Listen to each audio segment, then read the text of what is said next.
Brooks, if you were working with somebody on retirement planning and they said, I really don't think I'm going to travel. I really think most of my time is going to be spent at home on the porch doing yard work. I don't intend to spend a lot of money. How would you address those comments? Yeah, I think a lot of the times when we're talking to clients, they're worried about the financial aspect, right? And people think that what we do as financial advisors is just crunch the numbers to see if it works. It's so much more than that. There is truly an emotional uh, journey that you go on with these people that are taking the steps from working for 30, 40 years, raising families, taking care of their elder parents, getting kids through college, getting kids married, living through all those experiences, life in the fast lane, if you will.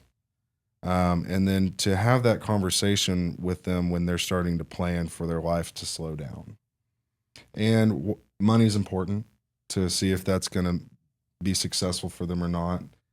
But it's the emotional part.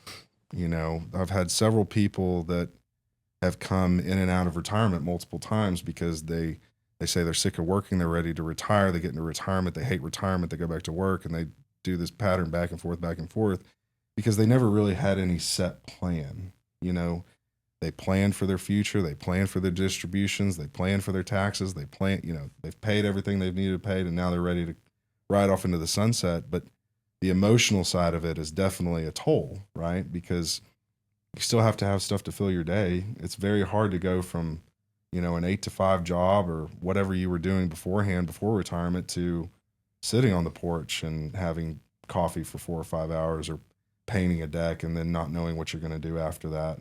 So I think having those conversations of, we know that you're financially ready for retirement, but what are your plans? Yeah. We've crunched the numbers, we've talked about it. You're comfortable with it, we're comfortable with it. Now what? Are you going to travel? Do you have hobbies? Are you going to read books? What's going to fill your time now? Do you want to go see your grandchildren more? Do you want to take the wife to Europe for a long period of time? Can we budget for that? Right. So I think it's a very, very unique conversation to have. It's a very tender conversation to have. So it's definitely a unique environment for each individual on how they're going to handle all that time. Because we're talking, you know, people come in and say, "I'm going to do this project," and I tell them, "Okay, well, there's a weekend, but what about the next 30 years?" Yeah, we talk about, or we've heard about the end of history illusion, which essentially states that, you know, looking back, you can see how much you've changed and how much your preferences have changed up to today. Most people think the person they are today is the person they're going to be for the rest of their life. In other words, we underestimate how much we're going to change in the future. Mm-hmm. So, though you may think I intend to live a fairly simple life post retirement, don't overestimate how little, or you may underestimate how much you'll change and your preferences will change. So I think it's important to, again, plan for uncertainty. Part of that uncertainty is your own desires and Mm-hmm. preferences, which may change. I think showing through a financial plan as well, bringing the numbers back into play here, is showing them that they're allowed to do it. Hmm.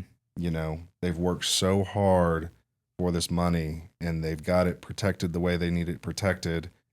Um, but we deal a lot with clients that don't allow themselves to spend it, even though we've run the numbers for them and said, you can do this.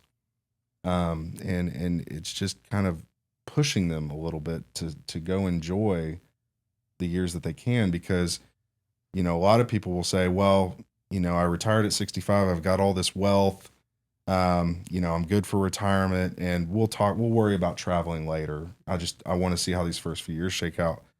Well, it's not that it's good that you want to delay that spending, but if you've budgeted for it and we've run the numbers, it's not going to get down to a factor of if you're going to be able to spend, when you're going to be able to spend it. It's if you're going to even be able to at that point. You know, these years are short that you're able to go and do what we've set in the plan. Yeah, great point.